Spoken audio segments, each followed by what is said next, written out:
everyone, welcome back. William Fauché here. Today we're going to be talking about Nvidia's RTXGI plugin. Now normally I wouldn't even be talking about this because Lumen in UE5 is absolutely amazing.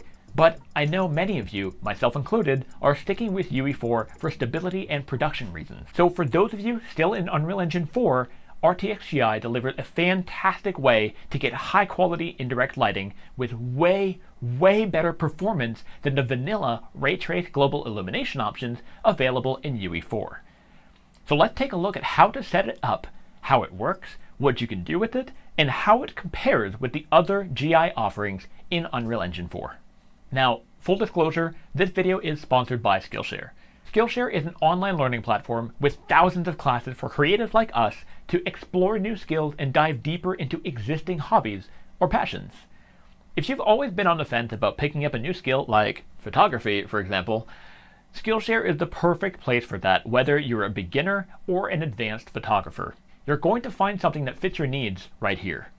Which brings me to this Skillshare original, Jessica Kobayashi's class on portrait photography, which tells you everything you need to know about shooting in various conditions and styles, and the class is open to photographers of all levels, whether you're completely green or a seasoned veteran.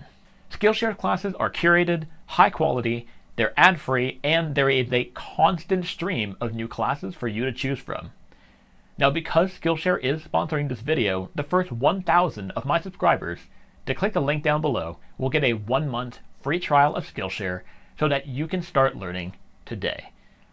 And now, let's get Global Illumination set up. So for the nerds like me out there, here is how it works. RTXGI is based on irradiance probes, which is a common solution used in many game engines today. In fact, this is not new technology.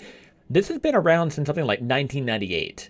It starts off by placing probes in the scene, then it uses ray tracing to trace and shade rays from probes in the relevant volume or your scene. And finally, with that information, it's going to compute the indirect lighting and the visibility from the ray trace probes without any leaks.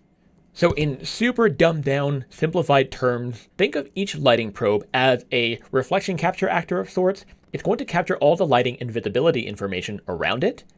In real time, it's fully ray traced, which means it's going to update as soon as there are changes in the scene, like a character walking by or changes in the lighting situation. And with all that information stored, it's going to essentially reproject all that lighting information around it, similarly to how a decal would, in several different locations. And this is why having more probes will give you a more accurate lighting. I'm really simplifying this, but that is the gist of it. Now let's talk about some of the pros and some of the cons. RTXGI is extremely flexible, it is scalable, which means that you can tailor it to your specific needs within your project. It runs on all DXR capable GPUs, which means you can use anything from a 1060 all the way to a 3090 if you so desire. It has full ray tracing quality with no denoising necessary, which is a huge plus compared to the legacy Raytraced Global Illumination options in UE4. And because the lighting results are so good, it allows for much faster content creation, which means you don't need to bake any more lighting. There's no more light leaks. You don't need any more light map UVs. What you see in your viewport is what you get at runtime. It works on any material and lighting model. And to top it off, you have fantastic performance. You're going to get double the frame rate you had with the legacy Raytraced Global Illumination. And it looks better, so it's a win-win.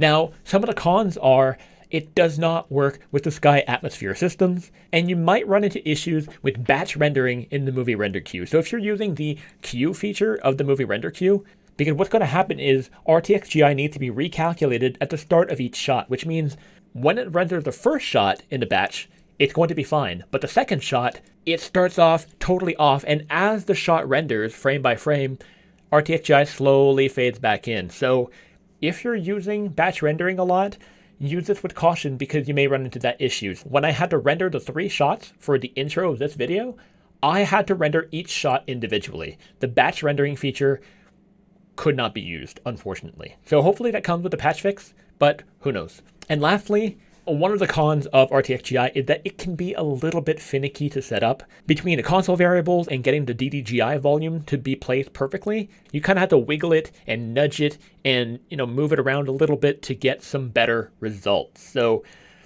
like I said, it's a little bit finicky, but the pros vastly outweigh the cons of RTXGI.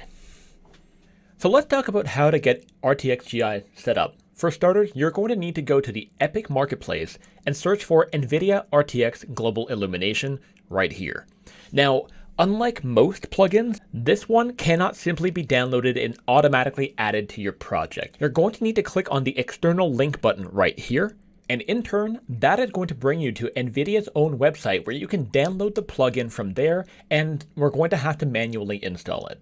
Right here where it says Download RTXGI UE4 plugin, hit the accept button and download it right there. You'll have a zip file to download. Now, once you've downloaded that file from the Nvidia's website, unzip that file, and in that folder, you're going to have the RTXGI folder. You're going to select this folder right here.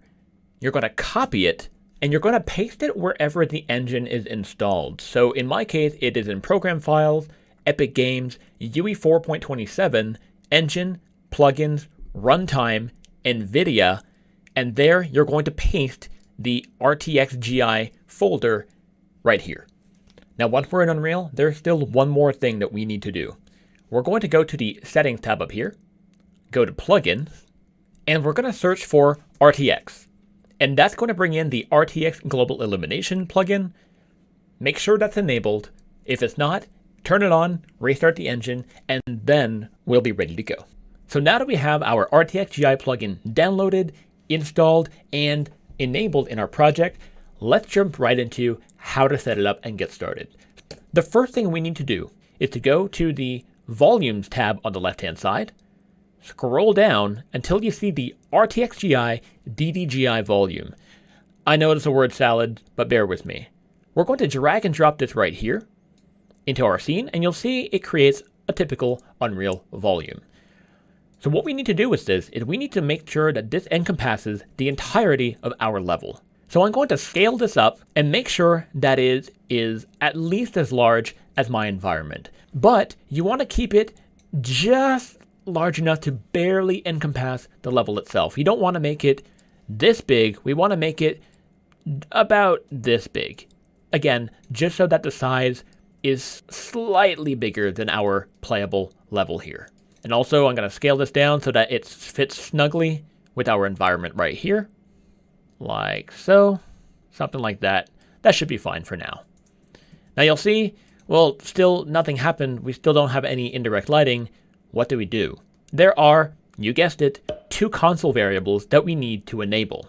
The first one we want to use is r.GlobalIllumination.ExperimentalPlugin 1. And the second one is r.RTXGI.DDGI 1. Both of these console commands will be found down in the description below.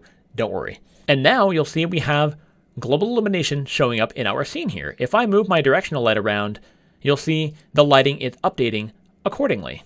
Now you may be thinking, this looks a whole lot like Lumen, and you're not wrong. It's a completely different technology than Lumen, but fundamentally, the results are very similar. Now, all of the RTXGI settings are controlled in our DDGI volume that we find in our outliner right here. Now, Nvidia has made a series of dedicated videos on the RTXGI plugin, and they go in depth on every single setting you can find here. So if you want to learn more about the specific settings in RTXGI, I'll have a link to those videos in the description below as well. So let's dive into some of the settings that you are going to want to use as a content creator, as an artist, to get the best possible looking results. So first off, by selecting the DDGI volume here, let's go into the details panel and scroll down until we see the visualize probes button right here. We're going to turn that on. And you'll see, just like that, we have a whole bunch of other dots showing up in our scene. These are essentially our irradiance probes. The more probes you have in your scene, the more accurate your lighting will be. And these are why it's very important to have your DDGI volume encompass the entirety of your level and fit your level as closely as possible, because pay attention to what happens here. Take a look at the probe density that we have here. If I take this DDGI volume and I scale it way up like that, suddenly we have way fewer probes in our scene. Now we only have 2 of them in the height. We do get some indirect lighting here, but it's, it could be much better. And that's why it's good to keep your DDGI volume kind of fitting your level very snugly. You're going to get a maximum efficiency when it comes to the density of those probes. So I'm going to reset this here like that.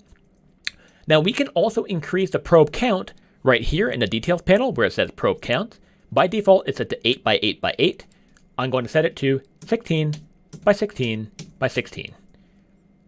And now you'll see we have way more probes in our scene. Our lighting is going to be a lot more accurate. Now, next up, a setting that I love to use is the light multiplier setting right here. I'm going to set this to a value of 5. And as the name implies, it's going to boost the intensity of your lighting. So in this case, it's overkill, but in many situations, and we're going to look at this a little bit later, the light multiplier is often extremely necessary because in some very dark interior scenes, you're going to need to bump that up by a lot. Now, one thing I do want to show you is pay attention right here. We got this nice soft blue lighting coming in from the top of our roof here, and that's thanks to our HDRI backdrop. If I hide the HDRI backdrop, we lose all that nice soft GI that we got from the sky, because this is an actual mesh with an emissive material on it. That is why the probes here are capturing that lighting detail. It is also worth noting that emissive materials also contribute lighting to GI, just like an Unreal Engine 5 with Lumen. So I'm going to apply this emissive material to my sphere here, and you'll see it is actually emitting light in my scene. Very much in the same way that Lumen does. Now, it's not quite as good as Lumen's, but it's about as close as it can possibly be. Now, in the event that you're working with a very large-scale open-world game, or just a huge scene in general, let me dive into some of the settings here that could be very important for you to know about. So I'm going to select my HDRI backdrop here, press the F key, and notice how the HDRI backdrop is not very big. So to clearly demonstrate what I mean here, I'm going to set the size here to a ridiculously large value like 50,000. And let's go back to the inside of our scene here. You'll notice we kind of lost our indirect lighting. We still have a little bit, but not very much. Why is that? Why was it much brighter before? And the reason for this is because now our HDRI is so much further away. And the ray-traced rays cast by our irradiance probes here, they just don't reach the distant HDRI here. They don't reach our sky. So in order to fix that, we're going to scroll down here, and in the details panel, pay attention to where it says probe max ray distance. I'm going to click on this and add another 0 or 2. And now we got our nice sky lighting back. So again, if you're working with a very large scale environment, something huge, this trick here might be very good for you to know about. Now, with that being said, that kind of segues into my next point. One of the caveats of RTXGI is I'm going to hide my HDRI backdrop here, and using the environment light mixer, I'm going to create a sky atmosphere and a volumetric cloud.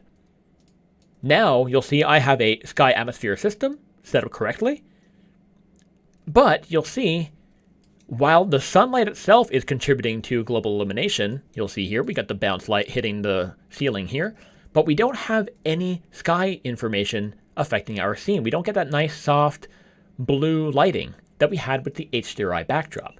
The sky atmosphere system is not currently compatible with RTXGI. Nvidia is aware of this, but for now, if you need to have skylight coming in through a window or something, you should use an HDRI backdrop or an HDRI itself, or some kind of skylight or something, but not the sky atmosphere system. In the event that you do run into these odd light leaks and issues like this in the corners of the models, there's 2 things you can do. Either select your DDGI volume in your outliner and kind of nudge it to try and fix it like that, or you can increase the amount of probes right here. So by default, it's set to 8 by 8 by 8. If I increase this to 16 by 16 by 16, you'll notice our lighting will be a little bit more accurate, and all those light leaks are completely gone. So in general, 16 works pretty well depending on the size of your level. So showing off how RTXGI works in a very simple, basic environment like this is all fine and dandy, but let's jump into the cave environment that you saw in the intro of this video and see how RTXGI works in a real-world situation. So here is the cave entrance level, and first and foremost, I cannot take credit for making this level right here. This is part of the ICVFX production test package that you can find on the Epic Marketplace. All I did here was I redid the lighting entirely for the sake of this tutorial. So you'll see we've got some nice direct lighting shining in here. You'll see my directional light is my main one right here, and I've got some rect lights and a few point lights to help with the directionality of the light coming in here. But our entire scene is really dark. We don't have any RTXGI going on here. So let's add RTXGI here and really bring this scene to life. So again, on the left-hand side, I'm going to go to the Volumes tab, scroll down, get the r.RTXGI.DDGI volume, drag and drop this into our scene. Make sure it is large enough to fit our entire scene here. Maybe lift this up like that, something like this. And now, again, enable those two console variables, r.GlobalIllumination.ExperimentalPlugin 1, and the second one being r.RTXGI.DDGI 1. But now, hey, we have the DDGI volume here. We've added those console variables. Why do we not see anything? Why is this not working? The reason for that is because this is a classic example of what I was talking to you about earlier. We need to bump up that brightness of our DDGI volume. So going in the details panel, I'm going to scroll down and I'm going to set the light multiplier to 20. And that is how we get some stronger indirect lighting in our scene like this. Now you'll see some parts are a little bit too dark, so I need to adjust my DDGI volume. Pay attention right here as I move the DDGI volume, right? It just means that we need to make sure that it encompasses the entirety of our level. I could probably make this a little bit larger like this to get some more lighting in the hallway.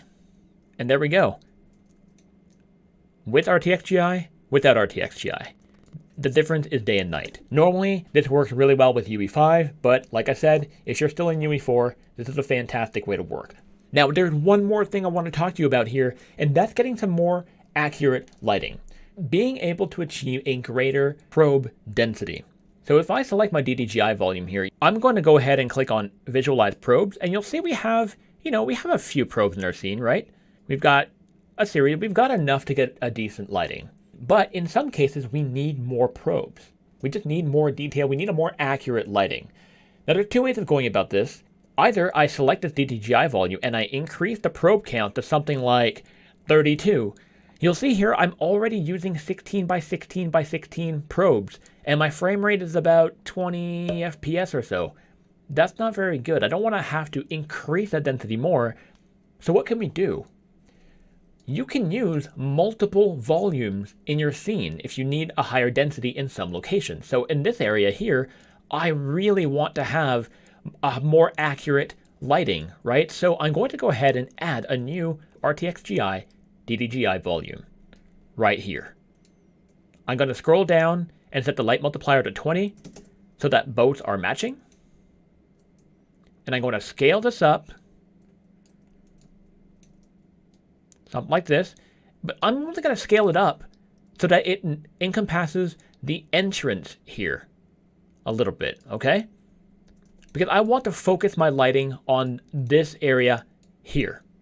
So again, I'm going to click on Visualize Probes, and now you'll see we have a much better probe density than we had previously. Again, if I hide this, you'll see we don't have very many probes here, right? We can kind of see them, but if I turn this on, we've got way more to work with here, but it's localized. So again, we can have multiple DDGI volumes in select spots where we want a better lighting quality, instead of having an even distribution of all the probes across your entire scene and your frame rate just tanks. So going back into my camera view right here, I'm going to select my two DDGI volumes and uncheck Visualize Probes. So I'm going to hide the new DDGI volume that we just created. And this is before, and this is after. You'll see the difference is rather subtle, but There's a few areas that look substantially better. I want you to pay attention to this line right here, the area right here with these rocks, and the area on the left-hand side here. When I turn it on, you'll notice off, on, off, on. These plants have gotten much better shadows and lighting coming down from underneath. We've got some much better shadow information right around here. You'll see these rocks they don't necessarily feel like they're separate rocks anymore. They feel like they're all kind of blended in a much more cohesive way. Over here as well, we got a lot more bounce lighting. It's a little bit less contrasty. Now, of course, this is a little bit subjective. Some people will think this looks better. Some people will think it's not. The whole point, the whole reason I'm showing you this is you can use multiple volumes to improve the quality of your lighting in select areas, to increase that probe density. And that's really all there is to it. So I really hope this kind of clarifies and demystifies what RTXGI is all about. And that's it, folks. If this video has helped you out, do consider subscribing. But if this video didn't help you out, then, I don't know,